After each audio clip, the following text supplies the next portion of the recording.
refrigerated food and Benjamin's body odor, we were all eating canned beans, and I think somebody probably threw up in that garbage can. My point is that we were all smelling pretty bad, to the point where I was doubting that I still had a sense of smell. But once we went into the hole, I knew for a fact that we hadn't. The smell down there made our gas station funk seem like cologne. The very worst putrid odors from the storm drains around the station were nothing compared to this. Is it possible for a smell to be heavy? Because that's the best word I could think of for it. Not thick, just heavy. Carlos and Marlboro took turns barfing. When they were done, Benjamin handed out the torches that he had made from gasoline-soaked rags and chair legs. I don't know what that guy's deal is, but he sure is crafty. The cave was a straight tunnel, starting under the gas station and heading away from town. It was plenty tall enough for all of us to stand comfortably, and there was a slight incline, taking us downhill as we walked further into the hole. "What the hell is this?" Benjamin asked after about 20 feet. He waved his torch at the wall, and I saw that somebody had spray-painted a message on the cave wall in red. It said in shaky handwriting, "Rita the raccoon ate the cocoon." I said it a few times in my head and was pissed off at just how close it became to rhyming, but didn't, like a song slightly off key. The handwriting was eerily familiar, especially the capital R. But I couldn't remember why. There was another lawn gnome on the ground beneath it. We continued further into the cave. Benjamin was way ahead of us. Me bringing up the tail, hobbling along the best I could with just a single crutch. The deeper we went, the narrower the cave, the stronger the smell. Nothing about being down here away from the gas station felt like an improvement on our previous situation. But it wasn't until we made it to the tree that I really decided that we had messed up. I don't know how long we'd been walking down there, maybe a half mile or so. Crutch miles feel like a lot longer than normal miles, but we eventually came upon an enormous black tree taking up the width of the cave. It looked like one of those 1,000-year-old sequoias, big enough to put a 2-lane road through. "Holy shit," enunciated Benjamin. I was the last to see what everyone was so wide-eyed and gawking at. The tree, in addition to being enormous, had some characteristics that you wouldn't expect a tree to have. It's time to sit back and relax with your favorite. It's time to sit back and relax with your favorite drink. And listen.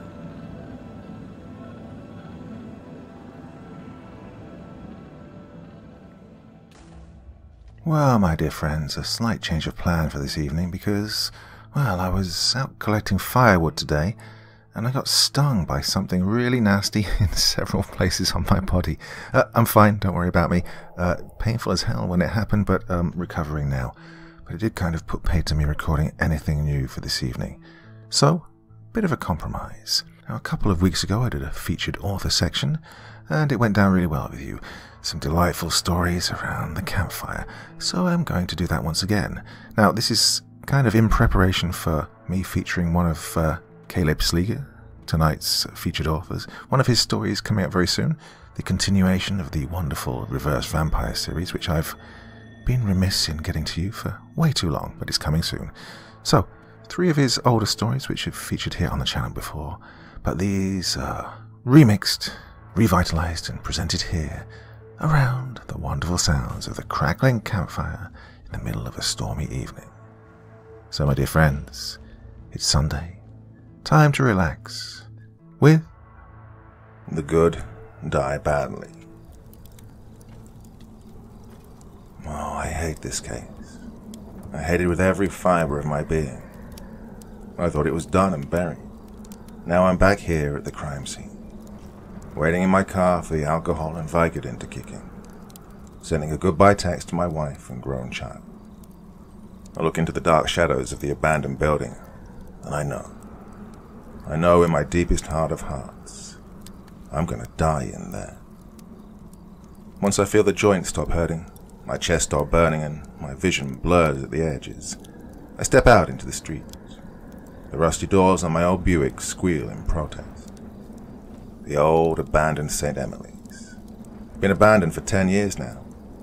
They built a new one on the exit to the freeway. Its glowing billboard offered quick, caring service. Health with hospitality was the new hospital slogan. But not this one. No, this wretched building had witnessed the deaths of hundreds over the years. The building had been home to the most vile scene of torture and madness to hit the state within the last 5 years. As I walked up to the entrance, chained shut with a padlock, I wondered if the building was evil, or if it only attracted evil. One thing was for sure. Evil was here tonight. I fished in my coat pocket for a key, hoping it would still be the same one from 5 years ago. Well, it took a little bit of work, but finally the padlock popped open. I walked into the dark hallway next to the stairway.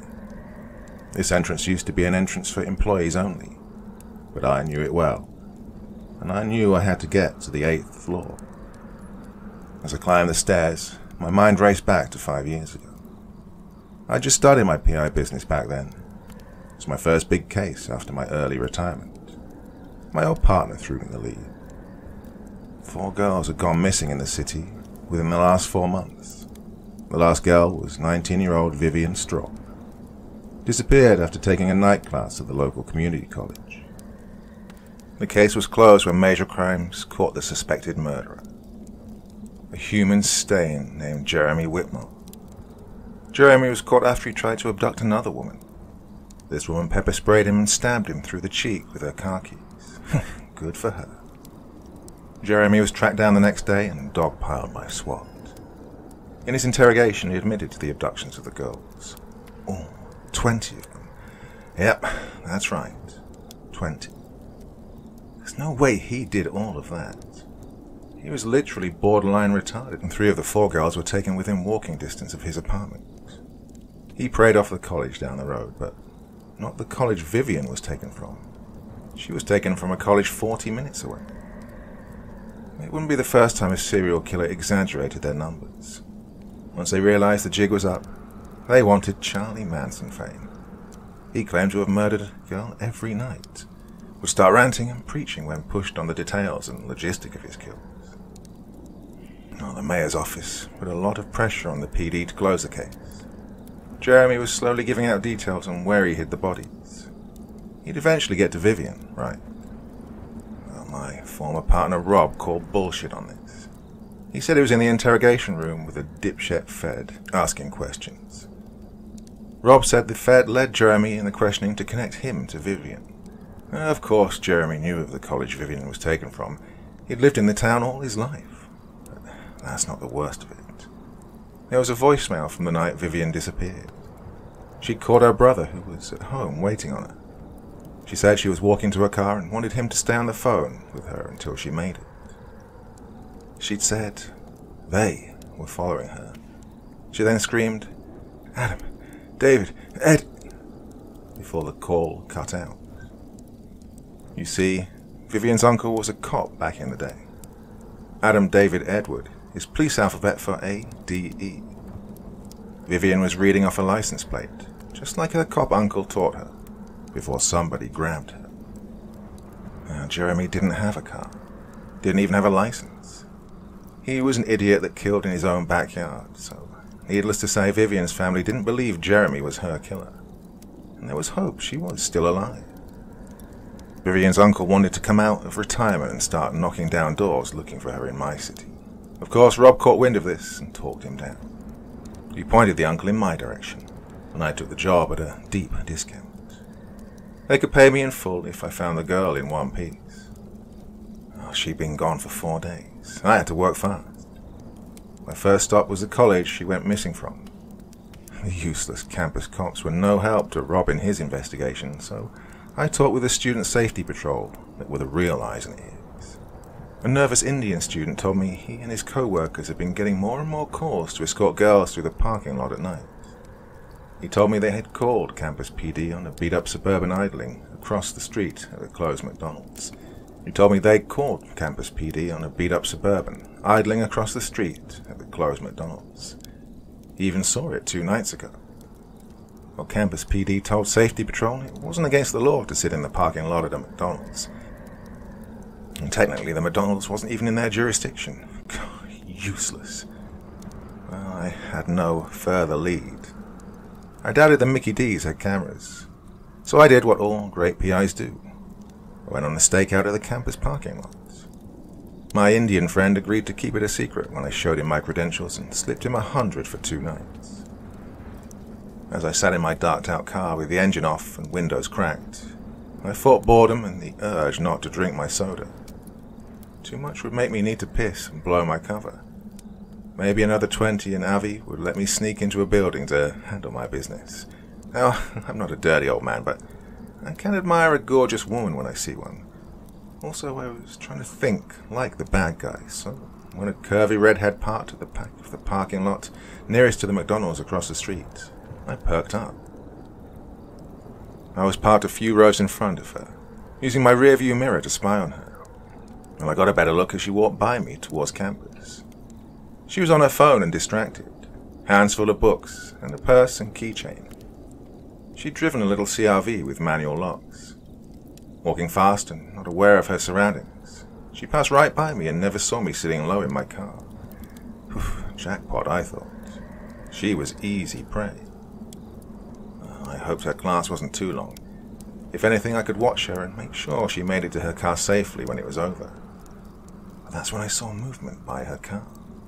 Someone was leaning against the passenger side door. I could barely see anything in the rearview mirror, so I quietly opened my door and ducked out between the vehicles. I got a few rows closer to him. Now, I was a big guy, so sneaking around was hard on my knees. The guy wore a hoodie and fumbled with the door for a good amount of time. Not a master criminal, I presume. Finally, I heard the door click unlocked. He opened it to unlock the back door and jumped in to lie down. I could have taken him right when he was at the door, but it would only have been criminal trespass or burglary of a vehicle at most. A lowly Class B. No, I wanted him dead to rights. I'd wait till the redhead returned. Red's class was an hour. The whole time my adrenaline was spiking. I knew what was coming was going to be bad. I could always tell. My arms would feel heavy and I'd get cold inside. My mind would focus to a sharp point. I hadn't started drinking heavily then, but this case pushed me to it. I took a couple of swigs from my flask. Finally, Red appeared, walking and talking on her phone. She looked and sounded tired. As she approached her vehicle, I walked up loudly behind her. I waited for her to unlock the doors with a remote. "Ma'am, excuse me. I'm working with the police. Please hang up your phone and call them right now." I pulled my Army-issue Colt 45 from my jacket, a retirement gift. Had my name on it and everything. Hoped it would only ever be used for show. The silver gleam of it caused her eyes to widen. "What?" she stammered. "Stand back. There is someone in your back seat," I said as I leveled the pistol at the car. She did, and I announced loudly, "Get out, shithead. Let me see your hands." There was a moment of silence. Then the car started rocking and I could hear banging on the door. Red whimpered and ran to hide behind another car. All I heard was, "Oh Jesus, oh Jesus," as she fled. The back door kicked open and I heard a snort and a cough from within. A man sat up and started squirming out feet first. He was draped in the shadows, but I could see he was tall and lanky. He stood up to face me. Both his hands had bloody bandages wrapped around them. He pulled back his hood to show me a toothless grin and a pus-filled missing eye. I took a step back in horror. His face was covered with sores and cuts. He was missing a left ear, and he smelled like decay. "Get on the ground now," I commanded. He snorted and spat at me. "Catch it. Pervert with purple eyes. I see you. I see you, Mr. Squiggles."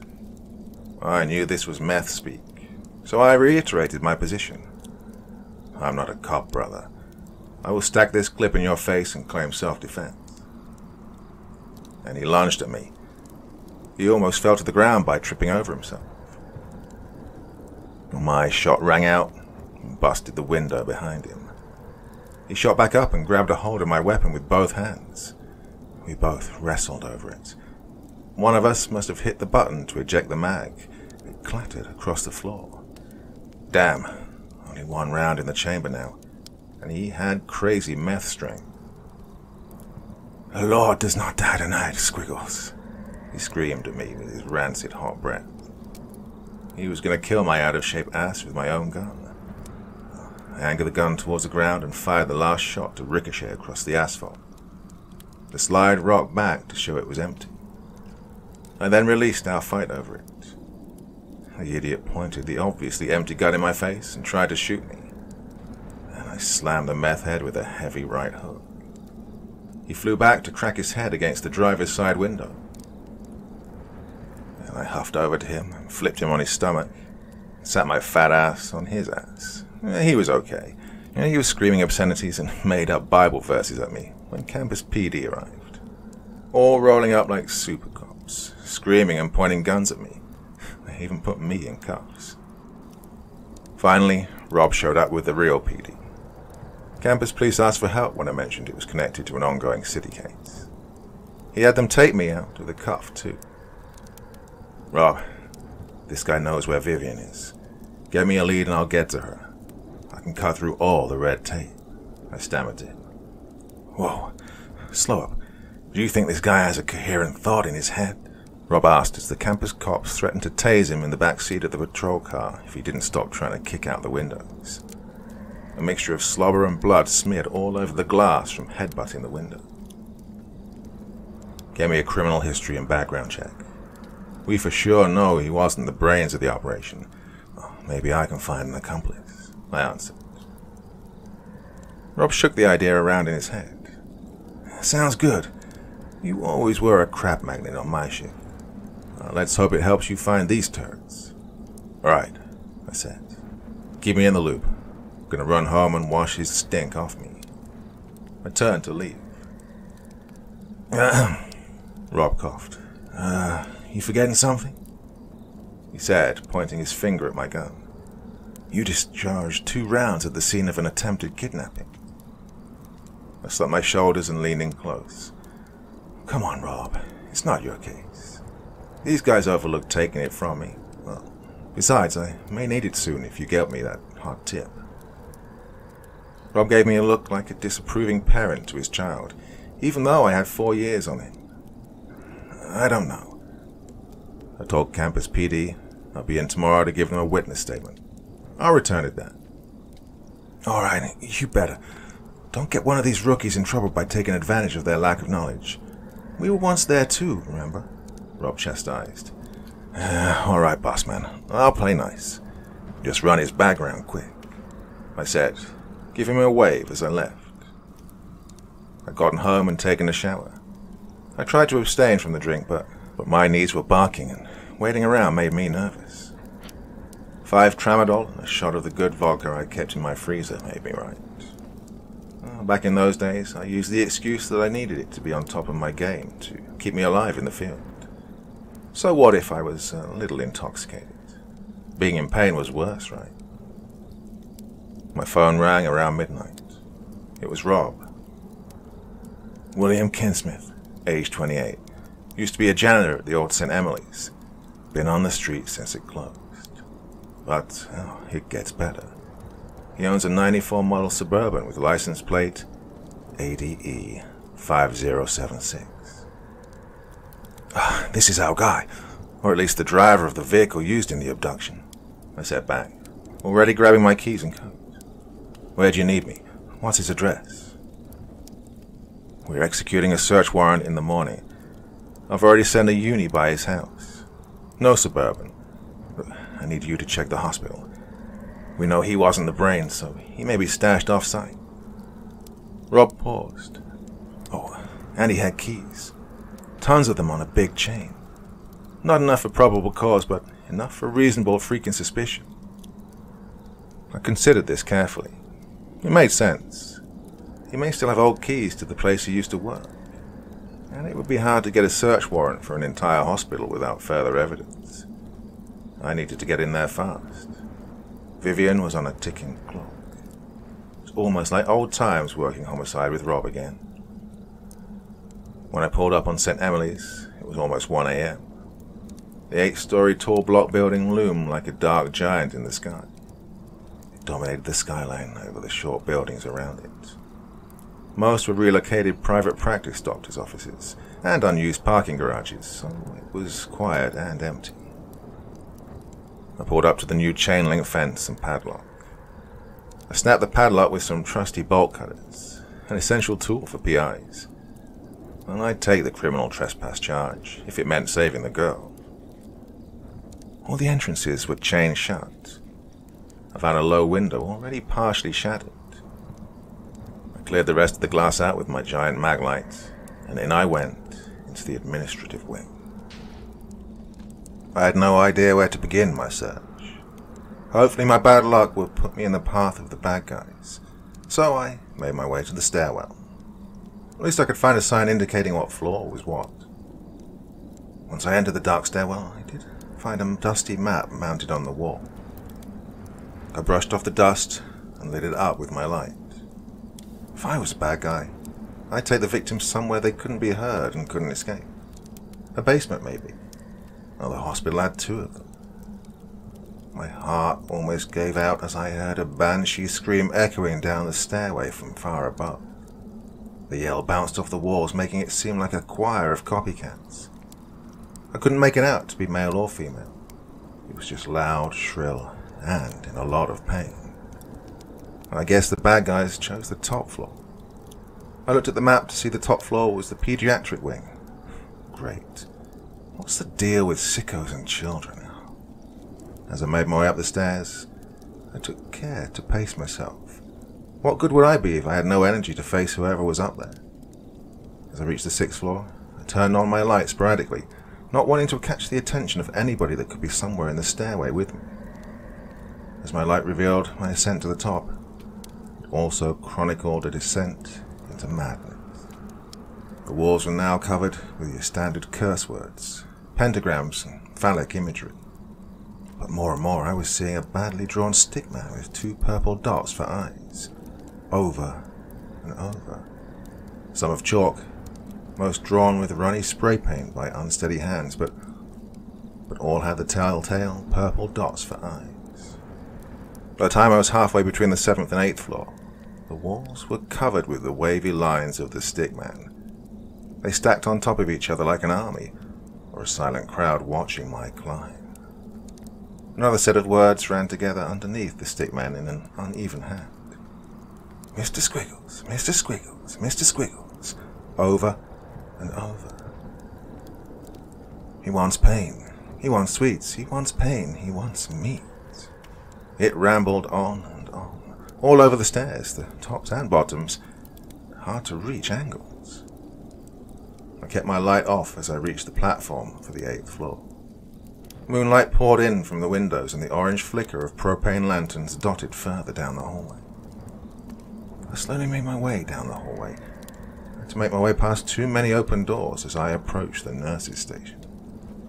I could imagine another methed-out freak charging from the dark, open mouths of these rooms at any instant. Cartoon paintings of happy children, animals, and airplanes decorated the walls. The creepy factor was off the charts, and the grip on my gun was getting sweaty from the strain I was putting on it. The nurse's station had a glowing lamp atop it, and I made the corner to see a man sitting on the floor with his back slumped against the counter. I approached the man to see, I kid you not, a power drill sticking into his head. Fresh blood leaked out of the wound. Well, at least I'd solved the mystery of who was screaming earlier. He had blood-matted dreadlocks and dirty nurse's scrubs.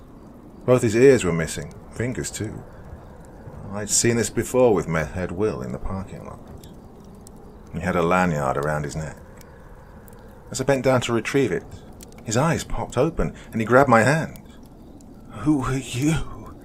he said in a sing-song voice. I put my pistol in his face and was about to threaten him before his hand dropped and he went back to being dead quiet. My fear froze me. I was sure he was dead before I got to him. He had that unnatural stillness of a corpse, something I've seen many times. How does a man look you right in the eye and question you with a sparkle in his own, and then just flip back to being dead? My reverie was broken by a frantic male voice further down the hallway. I killed the nurse, and Will hasn't come back with anyone new for you. It's over. Just let me kill the girl and kill myself. She's had enough. I quickly ducked behind the nurse's desk. I peeked over to see a tall, shirtless, pale man walking down the hallway, hands on his head and pacing back and forth. I don't want to keep the girl alive. Let me finish her. Enough with your sick games, the man argued to no one. Oh, she's still alive. She has to be here. I snuck out from behind the desk and quickly approached the man while his back was turned. He quickly turned to face me as I was upon him. I bashed him right in the forehead with the butt of my pistol.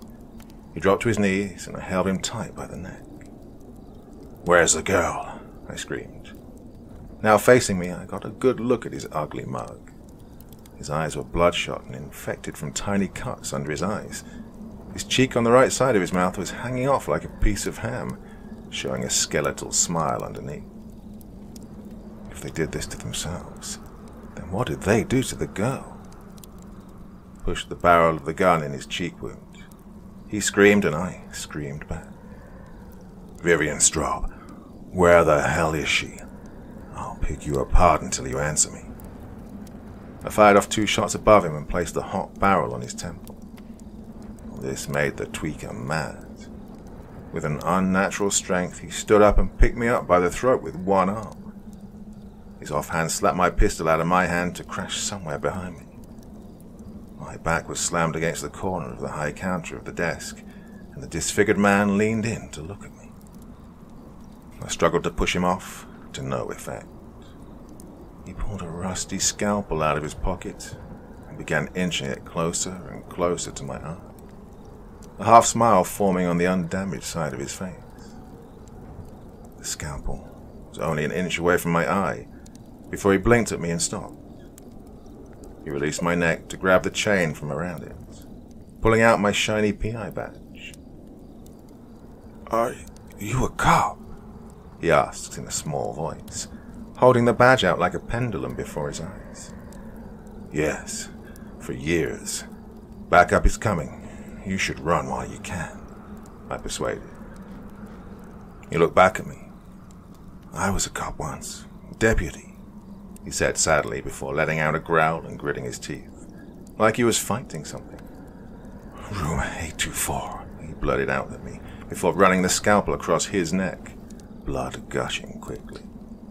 He released me and fell back to the wall, quickly sliding down and dying. I stared at him for only a moment, glad for the mercy. Room 824 was urgent on my mind. I found the room quickly, knocking the door open and stepping inside. On the gurneys was a small female, handcuffed to the railing, her face covered completely in bloody bandages. Vivian, I shouted. She stirred and began screaming, believing me to be one of the psychos that had abducted her. I hurried to her and prayed that the cuffs take a police-issued key. They did, and I picked her frail body up. She screamed and swatted at me. I told her I'm with her family as I rush her down the stairs. Her hands are bandaged up too, and she's bleeding from somewhere.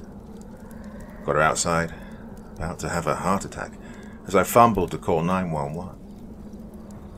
When the EMS arrived, they had to give me oxygen too. Rob showed up with half a dozen unis and ran straight back to the back of the ambulance where I was sat. Oh, you got her back, you got her back, you beautiful bastard, he cheered. After all the dead girls he'd seen in the past few months, every victory was precious. I reached out weakly to give him a knuckle bump. Hours later, back at the real hospital, I sat in the waiting room. Ron came out to catch me up on the story he'd placed together so far. She's stable, but they did a number on her. Cut up her face, pulled nails, cut off segments of her fingers. He let out a very world-weary sigh. Oh, they cut off her tongue to keep her quiet. But it didn't, you know that. Just kept her from begging. And I wonder, what kind of sadist doesn't like begging from their victim? Will she ever be the same? I said, looking down at my lap. The guy you sat on at the campus fessed up to 3 of them grabbing her. He said he was looking for a new victim to keep Mr. Squiggles from eating them, Rob said with a question on his face. I sat there thinking over the crazy night, wanting to know more. I went to go back and poke around before CSI cleaned up. I had an idea. Oh, damn, Rob. I dropped my gun. He looked at me like, so what? I shut it off and put it in the suspect's mouth, I whispered. It'll raise questions on the ethics I used during my investigation when CSI finds it. Also, think of the poor campus cop who didn't take it from me when he should have. Oh, God, all right, Rob said as he fished out a key from his pocket. The company that owns the building gave me a key. He held it out. Don't keep it. Early morning, around 5 a.m., I rode up to the abandoned hospital. Another 3 tramadol, BC powder, and a Red Bull. I hadn't graduated to Vicodin just yet, but you see the progression. This time I walked in the front door. A giant white display faced me. Used to be the welcome and information sign, but it's now blank. When I got upstairs, CSI had already taped it off and removed the bodies. The new shift must have been coming in an hour. They had a patrol vehicle stationed outside. Robert told him to let me in to take pictures for my own report. I quickly located my shiny pistol. It had fallen right in a wastebasket. CSI for sure would have found it today. I snipped around a little more, only finding food wrappers and plastic sacks filled with human waste. They must have been living here for months. I walked into one room to see 2 electric lanterns still on, low and losing battery. On the wall, a tapestry of cartoon animals and smiling doctors and nurses. In the middle was the biggest drawing of the squiggly stick figure with purple dots for eyes, about 6 feet tall. Bloody handprints smeared around it to form a macabre halo. Lying on the floor around it were all sorts of bloody tools and knives.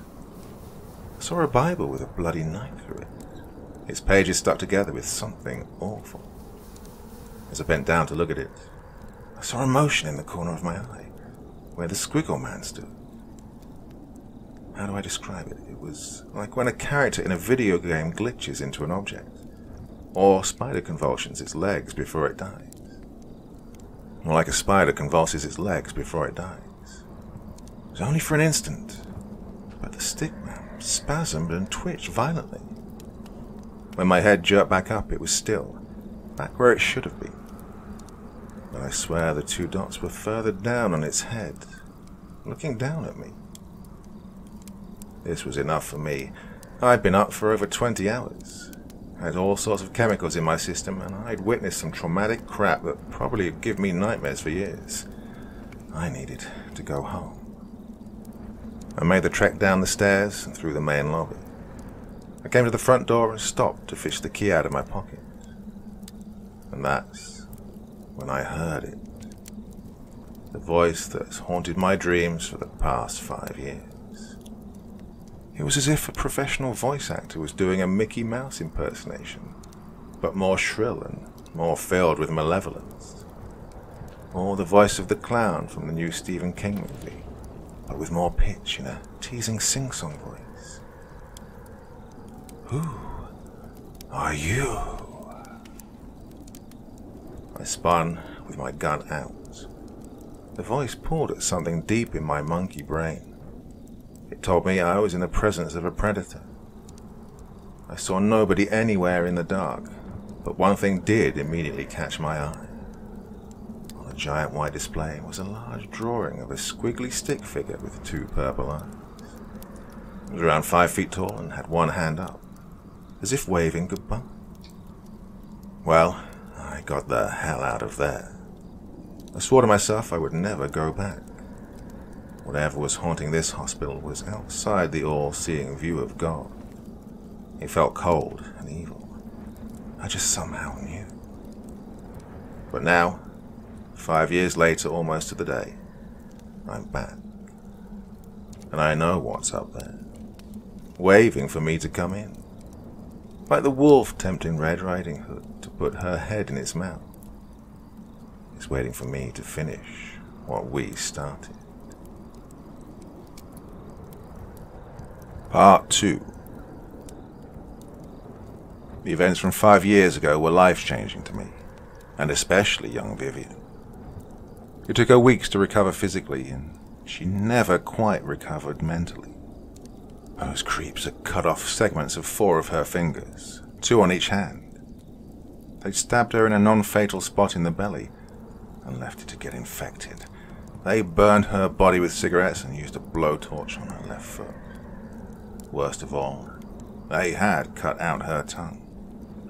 It was some sort of game for them.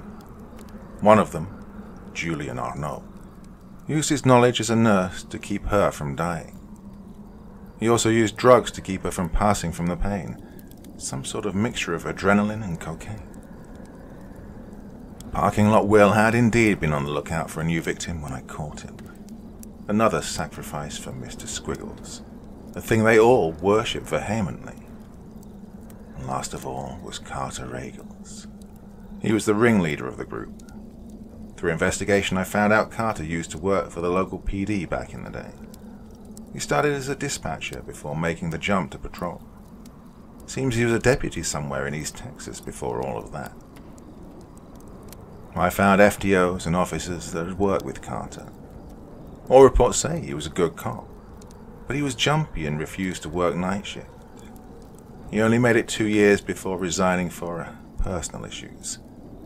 Somewhere in those 2 years, he'd worked an extra job at St. Emily's when it was operational. Before that, Carter was a deputy in East Texas. I tracked down an ex-girlfriend who said he quit after saving a girl from being killed in the woods one night. The woman was left in a vegetative state for a while, and Carter developed an unnatural fear of the dark. He'd complained of nightmares of monsters with purple eyes. Sounds familiar. So we got a nurse, a janitor, and a cop who all worked at the same hospital at the same time. I'd love to know where and how they bonded in their shared lunacy, or how Mr. Squiggles infected them all. I could go ask old Parking Lot Will, but, well, he killed himself in his cell shortly after being arrested. He used to shift to hara-kiri himself like a dishonored samurai. Hell of a painful way to go. I'm glad he chose that method. Vivian went on to gain, actually, some semblance of life. Heavy sessions of physical therapy and mental therapy helped. She had a great support system with her parents, new kid sister, friends, and me. I visited Vivian 3 times a week at first. Now it's at least twice a month. I became a close friend of the family. You see, I changed too that night. My soul had been bonded with Vivian's, or fates intertwined. I made sure my presence wasn't detrimental to her frail psyche. I asked her therapist if I'd only re-victimize her just by visiting, but the therapist told me it was good for me to be by Vivian's side, as long as I showed great interest in her life before the incident. I was a new friend made on the worst day of her life. I pushed her to remember her life before the incident, before she was shattered. I learned sign language for her, learned about indie rock and the fundamentals of drawing to learn with her. I even sat down to watch Full Metal Alchemist and even learned its difference from Brotherhood. The truth is, I was closer to Vivian than my actual daughter. Me and my daughter were good now, but I was a bad father to her in her teenage years, and maybe this was my penance for being such a terrible dad. It took Viv 2 years to open up to anyone. Countless surgeries, therapy sessions, and skin grafts later, and when she did, I understood why she'd never wanted to speak of any of it. She spoke of the torture for 5 days. Being roughly put back together by the nurse, just to be cut open again. She spoke of their manic screaming and ranting, all 3 of them constantly talking to Mr. Squiggles. Even stranger, she spoke of the ex-deputy, Carter. He would show moments of kindness and lucidity, giving her water, giving her pain medicine, always to be punished by hurting himself and apologizing to Mr. Squiggles. Vivian said Carter refused to let the other two hurt her any more on the fourth day. Instead, they began hurting each other, cutting off their fingers and ears, anything to appease Mr. Squiggles. Janitor Will said he'd had enough and was going to get a new victim for Mr. Squiggles to sate his wrath. Of course, you know I caught him in his attempt. After Will left, Carter killed the nurse, Julian. Carter's plan was to let Vivian die so she wouldn't have to suffer anymore. I like to think when I showed up, he had a change of heart and saw she could be rescued. And that's why he fought Mr. Squiggles and killed himself. Yes, I fully believe in the monster. Of course, I don't tell that to Vivian. To her, it was just shared psychosis brought on by drug abuse between her captors. Carter was like a mini cult leader feeding their drug-addled brains tales of the boogeyman. But I know what I heard and saw that night. Something evil occupied the shadows of St. Emily's, and I would have been fine with leaving the demon there, to never be thought of again, but Vivian started having nightmares. Nightmares of a dark figure with purple eyes. She said it spoke to her, told her to hurt herself and others. She believed it was a manifestation of her trauma, but I knew better. And the voice was only getting stronger. Internet searches on paranormal figures are a crapshoot. With so many creepy pastors trying to come across as real, it's hard to separate fantasy from fiction. I had to track down an actual practitioner of black magic, not some Zach Bagans cable show ghost expert. So, enter Madame Monroe of New Orleans. Made contact with her by email and vetted her with some of my NOLA cop buddies. She was legit. Scary legit. Even the cops knew to show Madame Monroe respect in their neighborhood. I had to drop $1,000 just to see her, but what she told me was worth every penny. I ducked into a voodoo tourist trap off a side road from Bourbon Street. It was a store meant to trick the tourists into believing they'd found the legit voodoo shop. I gave a passcode to the clerk, and he led me out the back, through turns in an alley and up the side stairs of a brick building. Inside the building was a spacious studio apartment, white marble floor, black leather furniture, and a giant flat screen and entertainment system. The air was a chilly 60 degrees in contrast to the high 90s outside. I was left alone for only a second when Madame Monroe walked in from a back room.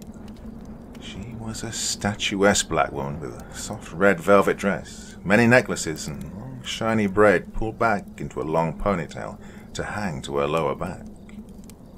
She motioned to 2 tall-backed chairs facing one another for me to sit. Once we had, I thanked her for the meeting. She just stared at me with her piercing brown eyes, just enough crow's feet to make her look slightly cruel. Finally, she barked out a laugh. You didn't expect digs like this, did you? Maybe you expected a shack by the bayou with chicken bones for wind chimes. No, ma'am, I didn't, I replied. Oh, hush, dear. You can call me Matilda. We're partners in this here mystery, she said with a hint of Cajun accent flavored in her purring voice. To tell you the truth, I was thinking of scamming an out-of-town ex-cop like you, but then you mentioned purple eyes.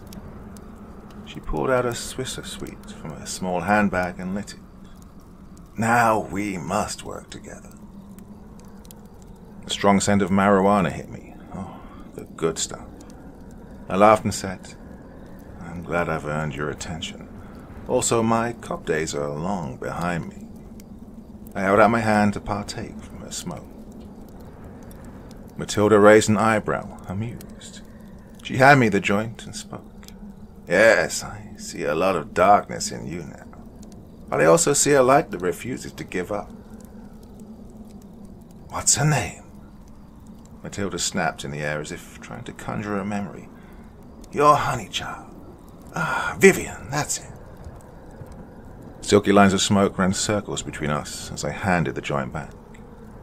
I never told her Vivian's name, but I still wasn't sure I wasn't being scammed. "Ah, Purple Eyes," she said, taking a deep drag and almost finishing it. "I know of this one, and it's not pretty."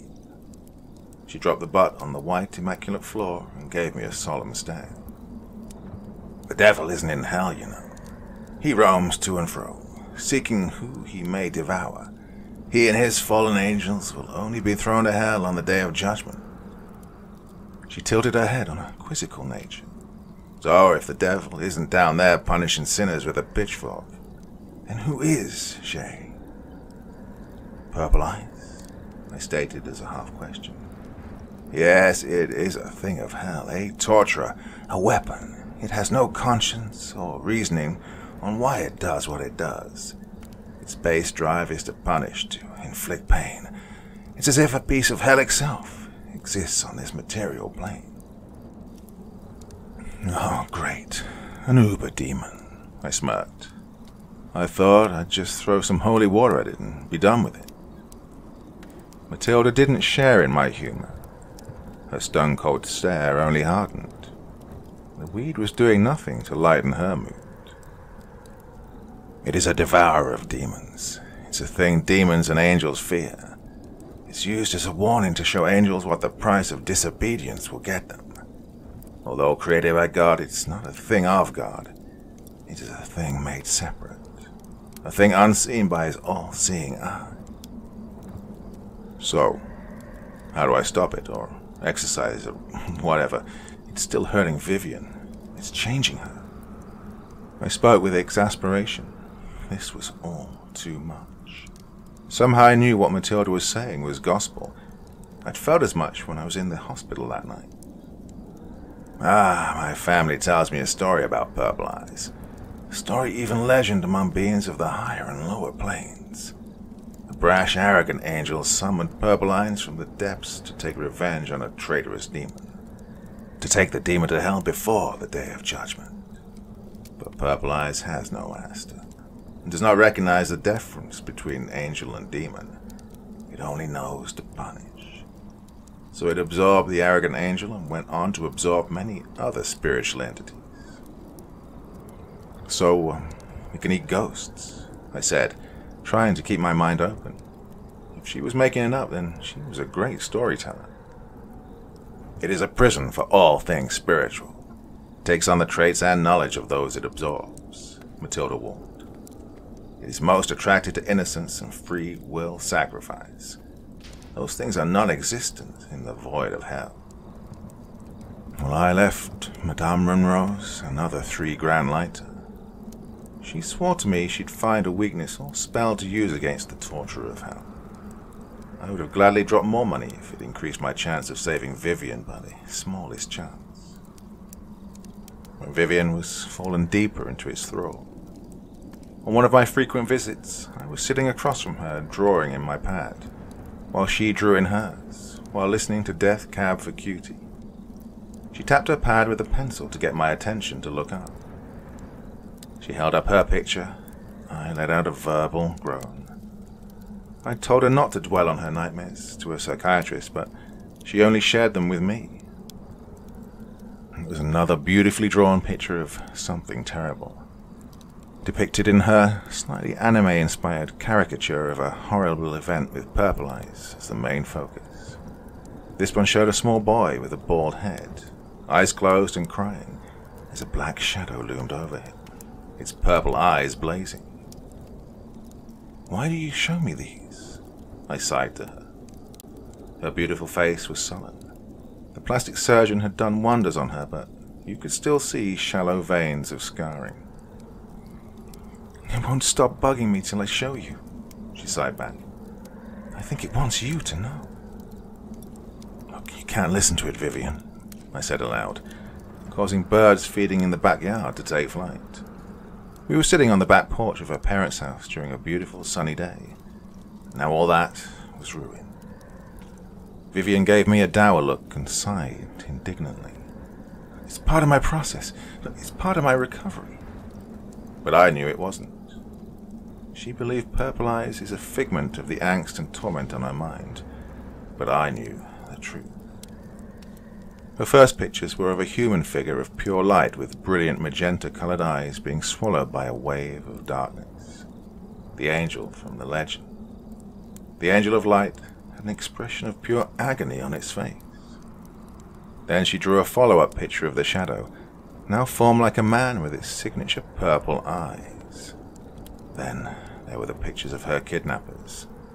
One of the cops standing in the rain across from a man, as a woman hung from a tree between them. Another of a nurse with dreadlocks cutting his face as the shadow loomed over him.